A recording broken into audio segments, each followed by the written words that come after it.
I, Caleb Zessin, am interviewing Foy Woodham as part of the Smithsonian's The Way We Worked exhibit in Andalusia, Alabama, on April the 8th, 2014. Please state your full name and spell your last name. Your full name. You got it, Foy Woodham. What's your middle name? My middle name is Foy. And your first name? It's Ella. Ella Foy Woodham. And spell your last name. Woodham. And where do you live? In Covington County. Do you understand that you're being interviewed as part of the Smithsonian's The Way We Worked exhibit and knowingly consent to doing this recorded oral history? Yes. May I ask the first question? Yes, you may. When and where were you born? I was born in Covington County, the 12th month, the 3rd day of December in 1924.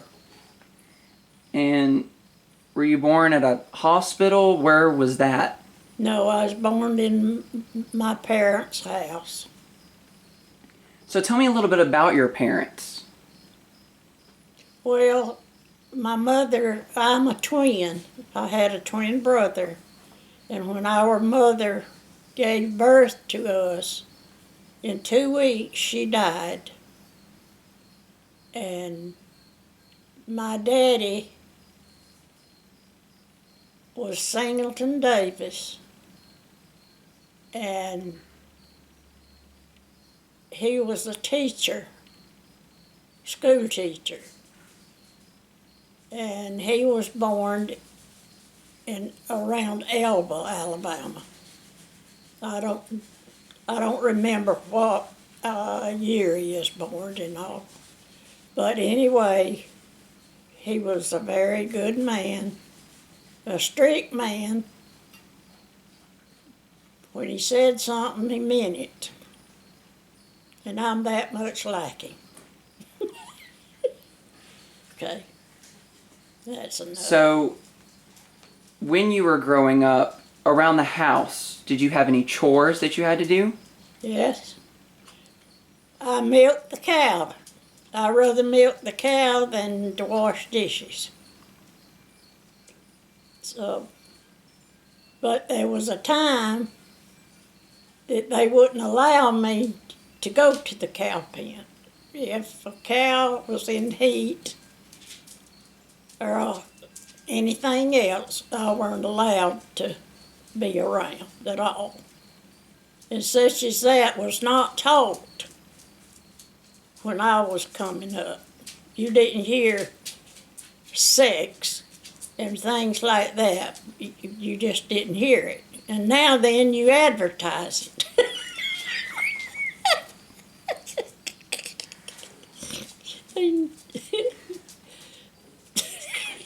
I shouldn't have said that. So what childhood memories do you have of your family working? I know you said your father was a school teacher. What kind of work did he do around the house?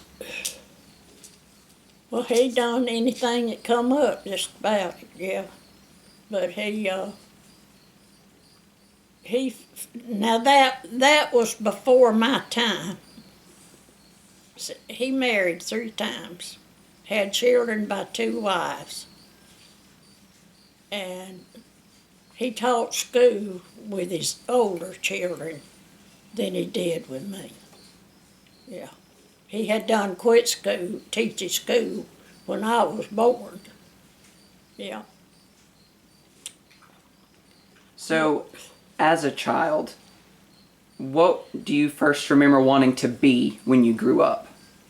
I wanted to be a nurse. And And when you got to the point that you couldn't go outside of the house and get a job, what did you start off doing? Working at the Alatex. And what was the main thing you did there? Well, the first job I had was at night.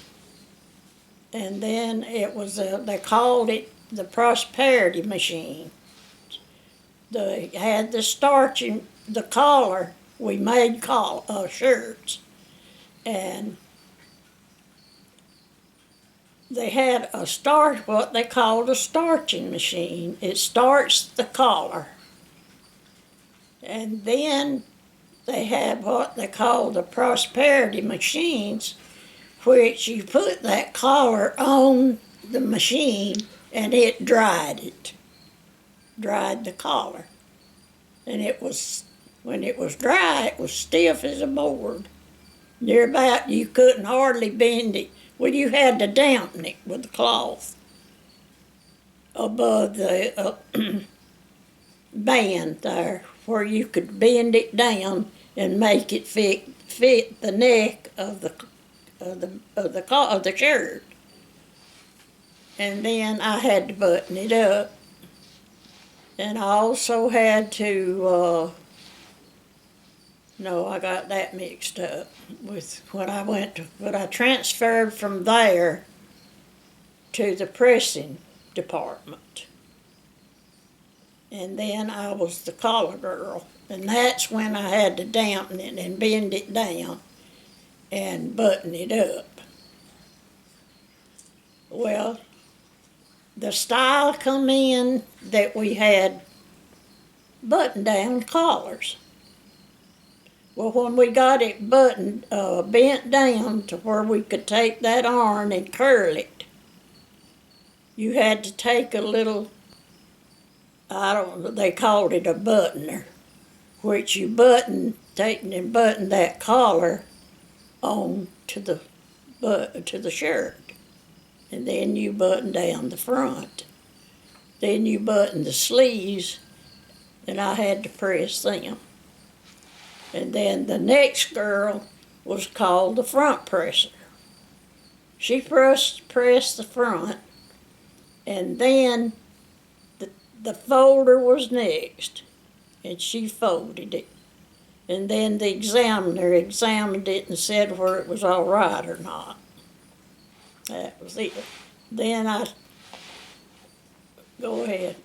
Or do you want me to tell you?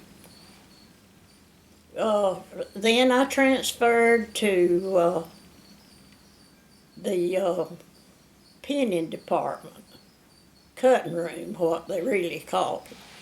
And we pinned stripes and plaids. And some of the plaids was small as a pinhead. Should I tell this? The boss man come by and was looking at me, and he said, you missed that, but that's not in the center. I looked up at him and I said, are you perfect?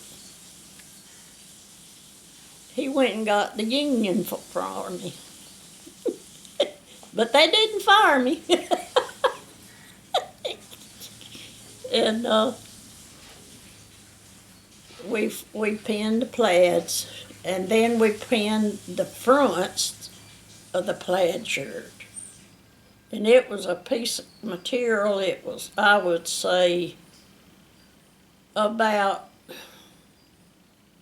well, enough for two fronts, the upper front and the bottom front. And we had to get that straight on needles. That was pretty good sized needles. They would hurt when you missed them. I mean, stuck your finger, and I did do that. And we had to pin the collars, some of them. And some of them we had to pin the cuffs.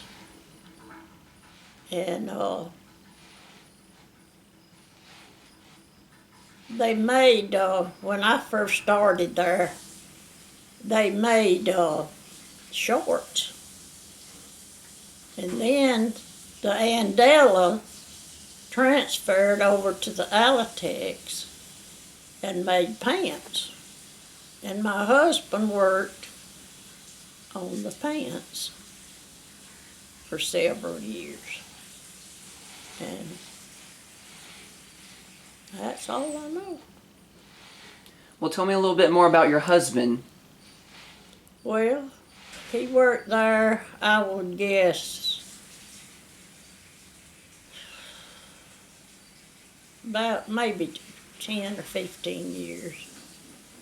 And then they fired him because he was working for the union.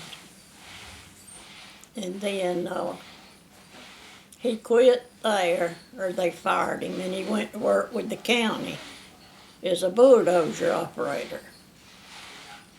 And he enjoyed it. He made a living at it, you know. But what did you want me to say? How long did you work at the Alatex? I worked 46 years at the Alatex. And so now, going back to your husband, how did you guys meet? Well, my parents moved down here in this community in 1939. And a tornado come and blowed the top off of the house and the tops off of 2 barns. And the community come and help, put it back on, all of it back together. And Charles was one of them. And that's where I met him.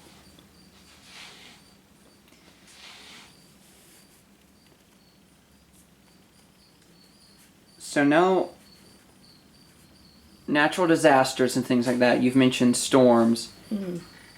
How did things like that and wars, how did that affect your work?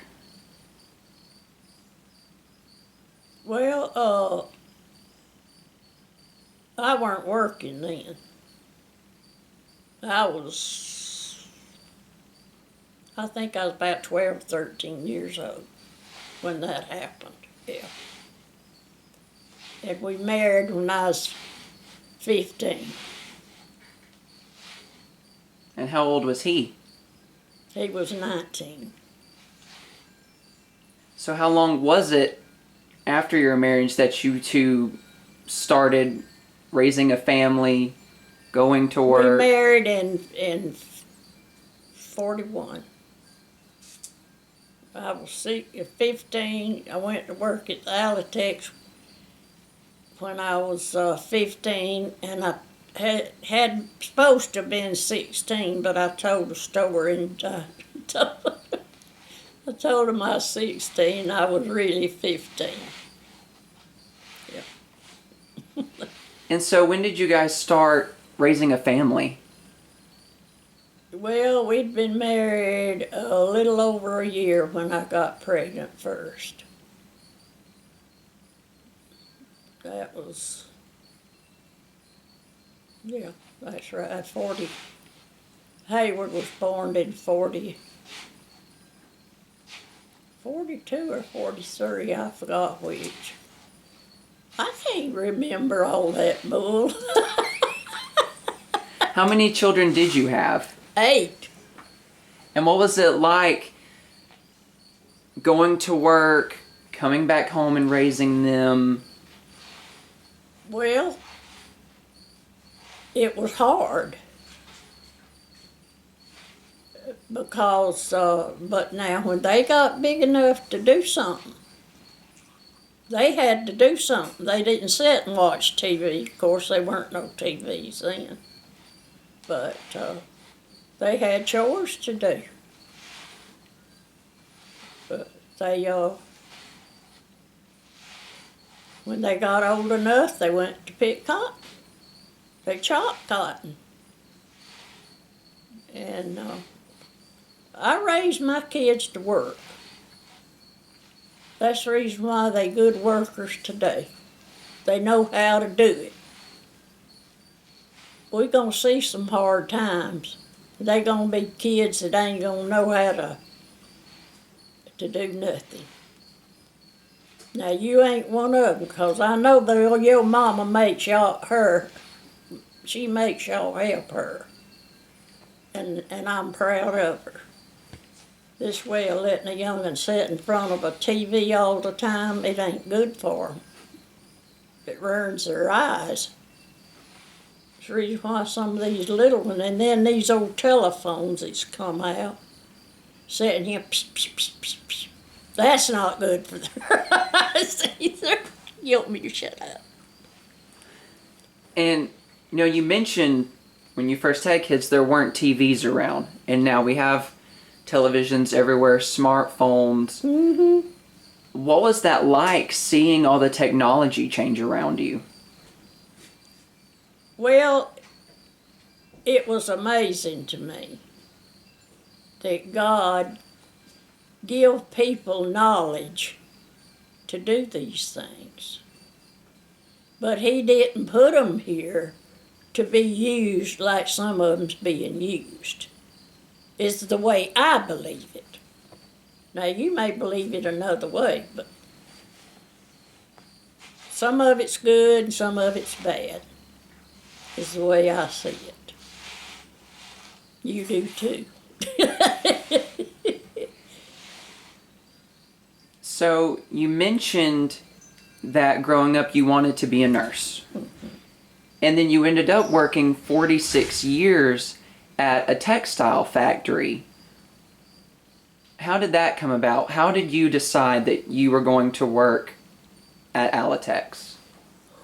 Well, as young as I married and hadn't finished high school or gone to college, I couldn't have got a job. And back then, I don't know. And then I wanted to be a beautician. I was good when I was young at fixing hair. And I learned to French plait hair. And I thought that was the prettiest stuff I ever saw in my life. And I just figured that'd be the only place I could work. So I made a living at it. And did you eventually finish high school? Nope. I finished the 8th grade. What was school like? School was good back then. It was, the teachers were stricter. And they didn't have the laws like they have laws in schools today. Lot of difference in it. And we had to, I won't say this.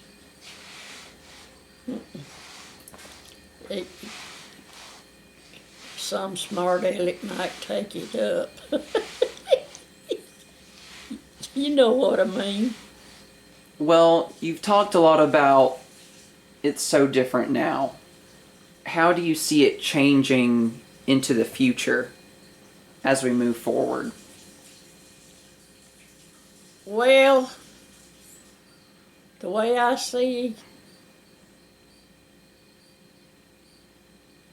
they're going to try their best to cut everything where the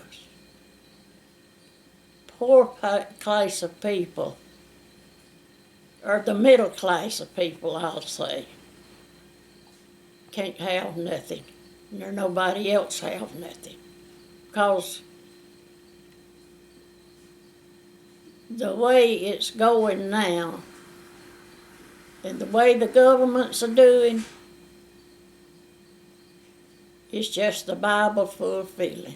That's all it is. And we're fixing to see some hard times. We ain't seen nothing. Well, I have. I've seen things that you hadn't seen, but you're fixing to face it. Well, tell me a little bit more about that. What kind of struggles did you face? Well, there was times of raising my family that what we had to eat, we raised it. We couldn't run to the store and get something every time you turned around. And I'm afraid it's going to get that way again. You take the gas is going up, the food's going up, and you just name it, it's going up. And it's coming. We better get prepared for it. Well, what advice do you give the future generation? Trust God. He's the only one that can help us. Absolutely. Well, I'm sorry. Is there anything else you want to talk about? Any stories you can think of from your childhood, at school, at work, anything? Anything else you'd like to talk about? Well, I don't need to tell that about sticking the needles in them boys. They're going to want to know what we were laughing about.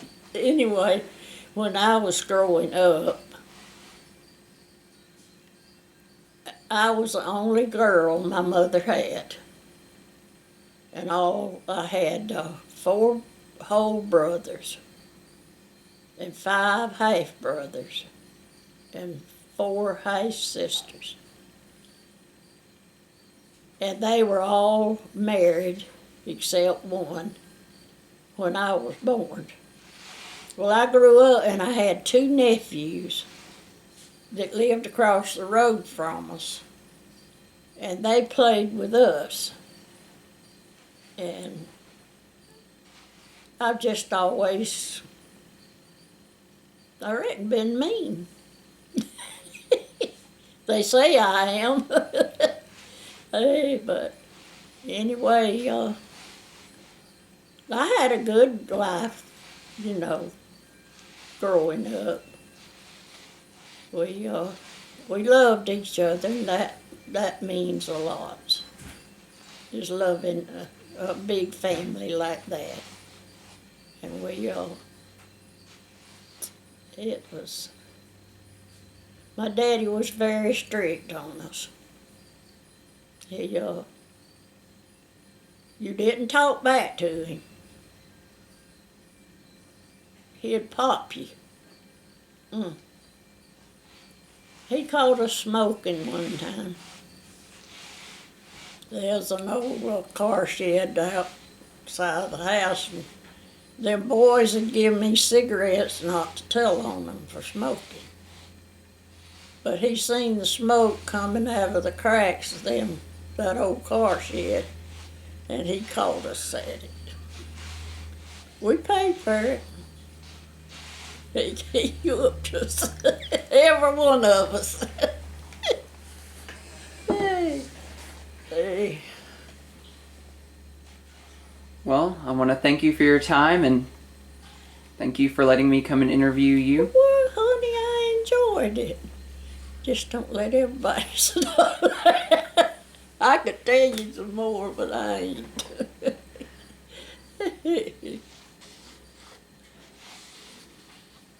Is that good enough? I don't